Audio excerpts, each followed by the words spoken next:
In today's wrestling news, Ringside News is reporting that Vince McMahon wants Stone Cold for more than just a one-off. They're also reporting that Stone Cold does not want to do more than a one-off. Something tells me since Vince McMahon just lost The Undertaker, he's going to reach for the next best thing, which is Stone Cold. Unless Stone Cold is really serious about never wrestling again, Vince McMahon is going to end up getting his way. Just like I reported previously, Toni Storm has arrived in AEW. I just hope that AEW treats her right and not give her the Ruby Soho treatment, where she made a major debut and just end up wrestling on Dark and Dark Elevation.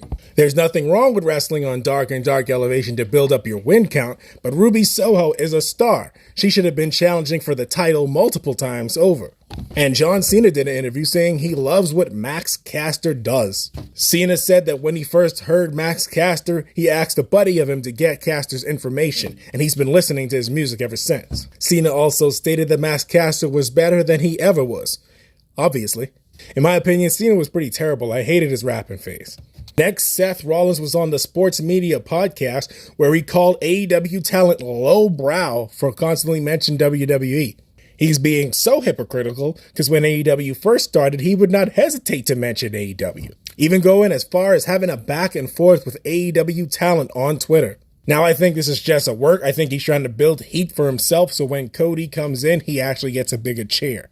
Because he just mentioned Jon Moxley on TV. If he didn't want to mention AEW, he could have said Dean Ambrose. But no, he wanted to mention AEW to get a pop. So he's being super hypocritical right now. If you haven't seen it yet, here's a leaked picture of the WrestleMania set so far. And Patrick Clark, formerly known as Velveteen Dream, is ready to return to wrestling. Velveteen Dream was accused of allegedly sending nude images to an underage boy. He has since been cleared of these charges, but I don't think any company will go near him with charges like that. It's a shame because he was an amazing talent, but I don't think we'll ever see him in the ring again. And finally, to end on a more upbeat story, Tony Schiavone is loved by NFL GMs. On the Kevin Clark podcast, he mentioned that there was an NFL GM meeting, and Tony Schiavone was in the bar while Tony Khan was in the meeting. When they were done with the GM meeting, multiple GMs spotted Tony Schiavone at the bar, started doing impressions, and yelling out Schiavone. Reportedly, one of the GMs wanted Tony Schiavone to put him in a headlock. I don't know why. Tony Schiavone isn't even a wrestler. He's a commentator. But Kevin Clark reports that Tony Schiavone was very nice and courteous to the NFL GMs. Tony Schiavone is said to be one of the nicest men in the business.